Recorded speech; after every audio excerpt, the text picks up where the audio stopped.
Hi, and welcome back to the Inside of My Head, where in this video, we're going to recap, recall, and reminisce on the Pacific Rim movies, a perfect refresher ahead of the release of Pacific Rim Black, Netflix's animated series spin-off. And take a look at this.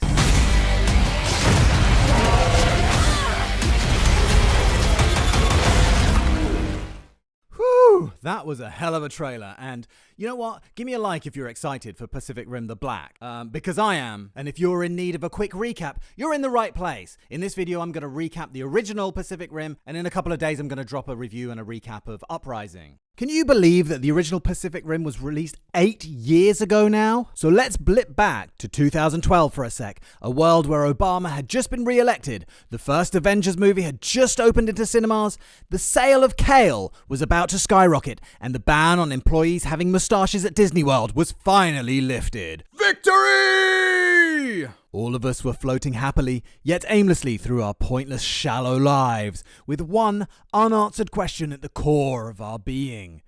Could a Transformer beat Godzilla?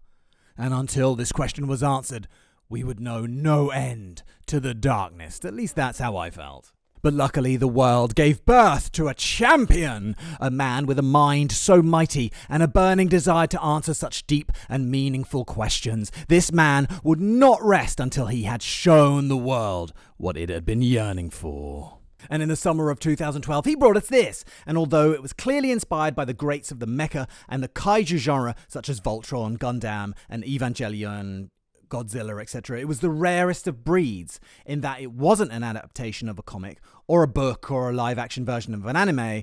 It was an original property. Someone had bothered to use their imagination. Someone had taken the risk to do something new without the safety net of a predestined audience. And if I wasn't wearing my extra tight Y-fronts on my head, my cranium would have exploded. Now, there's no question about it. At that point in my life, I should not have been feeling like an excited 8-year-old boy, but I was. And that's why I'm going to bring in this guy. This is inner child me. And he is the audience that this movie is aimed at, not me. Now, this movie has a lot of dumb stuff in it, and I will be picking up on it. But if we look at it through his eyes, I'm pretty sure we'll get a different perspective. So most of you will have seen this by now, so I won't dwell too long on the plot. Not that there is much of a plot. To fight monsters, we created monsters of our own. And there you go, there it is. That's pretty much the entire premise. There's a portal of some kind called the Breach at the bottom of the Pacific that's just appeared, and these giant lizard things start coming through it and attacking our cities. Now, of course, tanks and planes and nukes won't do the job, so some bright spark, looking at you here, Mr. Japanese Ambassador, suggests building giant robots called Jaegers. Don't you love how the Japanese solution to pretty much everything is giant fighting robots? I mean, even the Japanese version of Spider-Man had his own Zord. Changi Leopardo!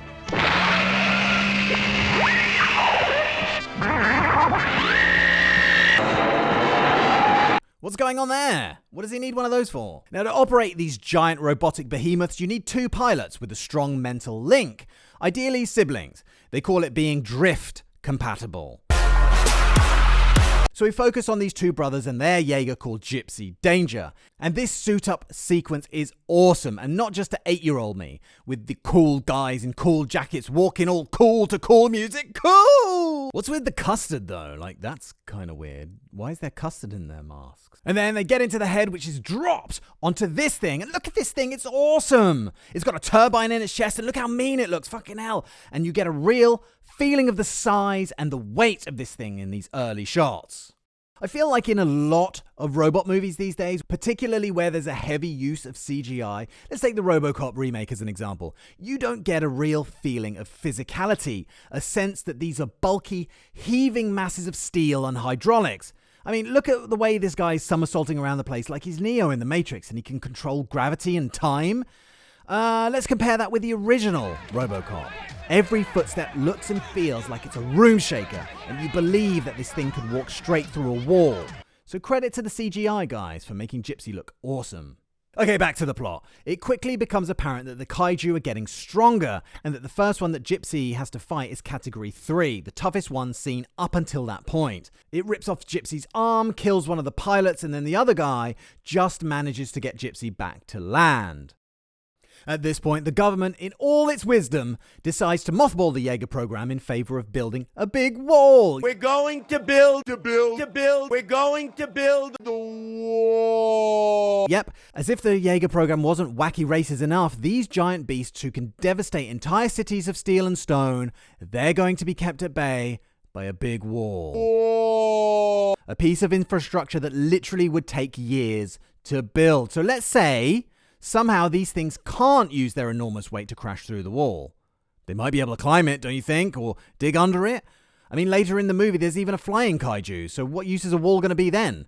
I mean, come on, just think ahead a little, you fucking idiots. Oh, and look, this guy just walks through it like it was a fart on a summer breeze, just 5 minutes later. That thing went through the wall like it was nothing. No, really? You really needed this to happen before you realized that, did you? But luckily, Mark IV Jaeger, Striker Eureka, which was according to the news report recently decommissioned, comes in, lays the smack down, and Striker's pilot, this douche, blames mediocre pilots for the demise of the Jaeger program. But then Idris Elba turns up and says he needs pilots to pilot old Mark IIIs for some top secret plan. Channing Hunnam here goes with him and they meet the girl, and the two most annoying characters in the movie. Then Idris takes him on a little tour of his base and explains that there's only 4 Jaegers left. And here comes the robot porn. Crimson Typhoon, a Chinese 3-armed Jaeger with, quote, 50 diesel engines per muscle strand. Wait, diesel? Haven't they gone electric yet? Don't you know that's bad for the environment? Then we have the last of the T-90s and a big hulking Russian Mark I called Cherno Alpha. I guess named after Chernobyl Alpha. I don't know. Is that a reference to Chernobyl? I don't know. Cherno Alpha anyway. And Striker Eureka, which was the first and last of the Mark Vs, which means that it's the newest and the fastest of all the Jaegers. And of course, Gypsy Danger. Now, why has Idris gathered all this up? What's his cunning plan? I mean, surely he has a fresh perspective, right? Well, no, he's just going to strap a nuke onto the Striker and blow up the breach, so you might as well just toss a bomb in there and see what happens. So anyway, to make this happen, this guy has to get over his feels of his brother dying and learn to mind meld with this chick, and that's really his whole entire character in a nutshell. There's really no more to it than that. And here's where this movie starts to get annoying in my book, because it begins to devote time to these two clowns. Let me explain. Let's call them annoying character number 1 and annoying character number 2. Now, annoying character number 2 has noticed that the time between the kaiju attacks is halving. 1/2. And he's expressed this logic with a simple mathematical formula. Check it out. He's written all this shit up there across 6 blackboards to work out that half of 24 is 12, half of 12 is 6, and so forth until the grand dramatic reveal of the number 4. Yes, 4 is the number of the day! And then annoying character number 1 has discovered that the kaijus are actually clones, and he reckons that if he mind melds with a piece of a kaiju brain, he'll be able to, I don't know, figure out how to destroy the breach. I don't know. Something. Then they go through the process of finding a candidate who can meld with Channing Hunnam here, and surprise, surprise, the girl turns out to be the best of the bunch. And here's where you start to feel an issue which plagues many movies these days. You need a girl in it, sure, but you don't want her to be just the eye candy.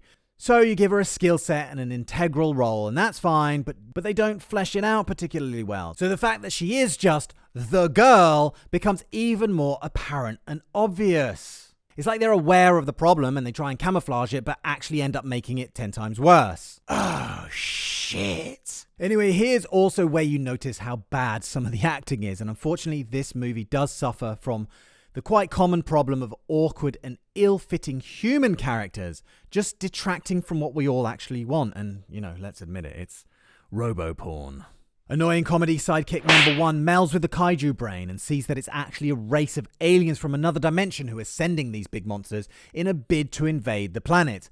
Idris says that they need to do another meld and get more intel, and they use this flimsy excuse to go on a side quest to get another kaiju brain from the black market. Mecha, i.e. the girl, looks stupid again and comes off as a little naive girl playing a man's game during a training exercise when she lets her hormonal vagina feels get the better of her and nearly nukes the whole base with Gypsy Danger's ion cannon. Then back on the side quest, annoying sidekick number 1 explores the Hong Kong underworld, and it looks Awesome, the rain falling down and the kaiju bones rising up into the sky in this bustling neon metropolis. And I think that this is one of the things that Guillermo del Toro does best. He creates these fantastical worlds full of detail and color and texture. But that's before pulling us back to this scene. You two are a goddamn disgrace. And the slightly weird, awkward human interactions. I mean, You're gonna get us all killed, and here's the thing, Raleigh. I know this actor is not exactly Marlon Brando, but was that really the best take? Anyway, we're halfway through the movie, so something's gotta happen, and 2 kaijus come through the breach. So Jaegers, roll out. That was my Optimus Prime impression there.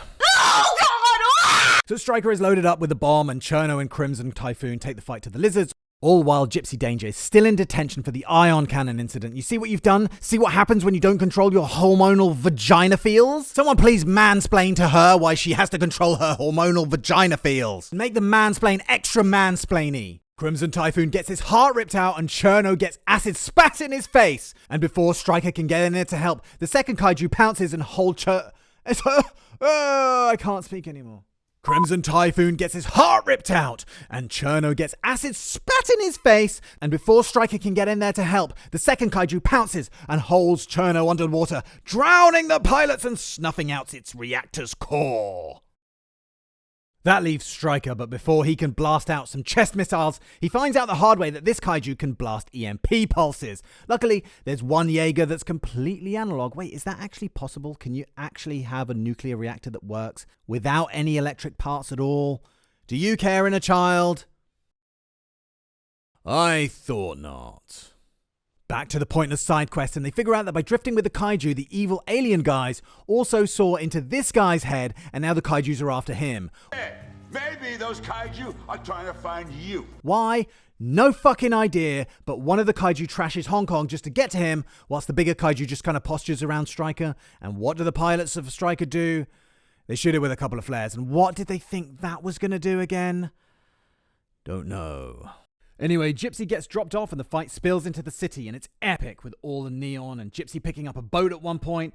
Anyway, the flying kaiju appears and flies Gypsy straight up into the stratosphere. Luckily, the pilots remember that Gypsy is equipped with a power sword.